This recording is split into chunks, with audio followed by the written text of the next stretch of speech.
Armor-piercing, fin-stabilized discarding sabot is a type of kinetic energy penetrator ammunition used to attack modern vehicle armor.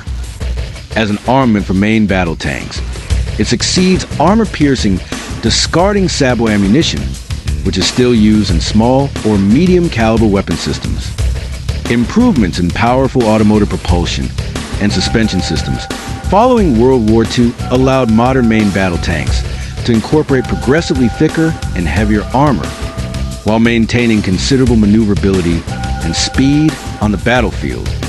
As a result, achieving deep armor penetration with gun-fired ammunition required even longer anti-armor projectiles fired at even higher muzzle velocity than could be achieved with stubbier Apfds projectiles. Apfds was initially the main design of the kinetic energy penetrator.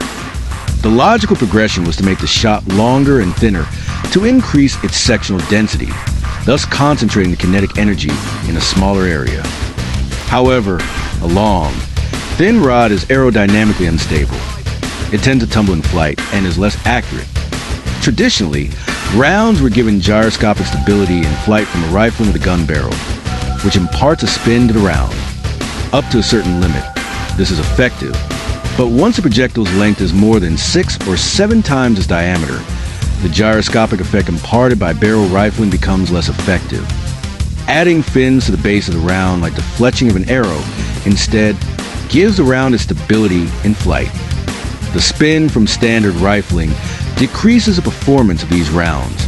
Rifling adds friction and converts some of the linear kinetic energy to rotational kinetic energy, thus decreasing the round's velocity, range, and impact energy.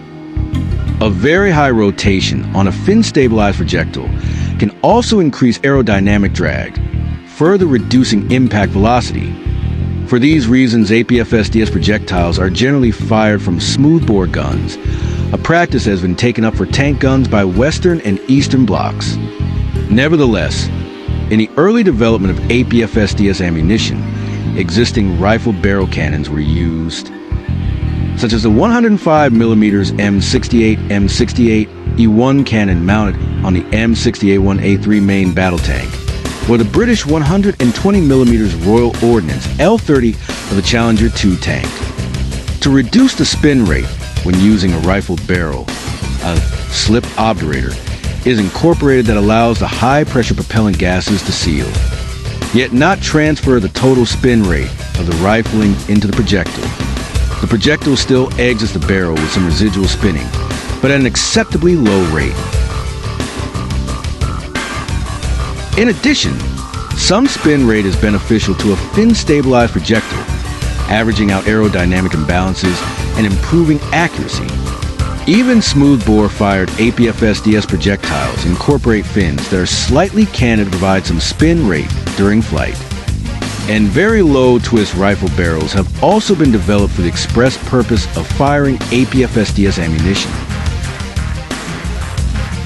People also ask, what was the first tank to use Apfsds?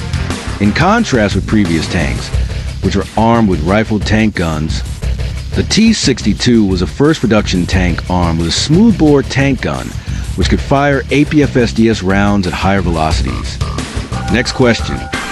What actually makes the Apfsds rounds bury inside the angled armor instead of slide up like every other round? Because of the high velocity, when there's not much steel remaining, it tends to be blown out by the high forces involved. In other words, there's a point where the armor fails rather than is penetrated. This is much like if you try to push a pin through a dry cracker.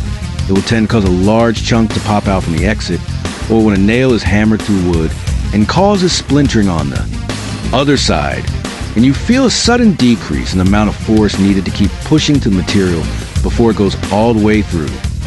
The effect is amplified when the armor is sloped because the energy transmission from the rod's pressure on the contact area isn't going in a direct line through the armor, but conically.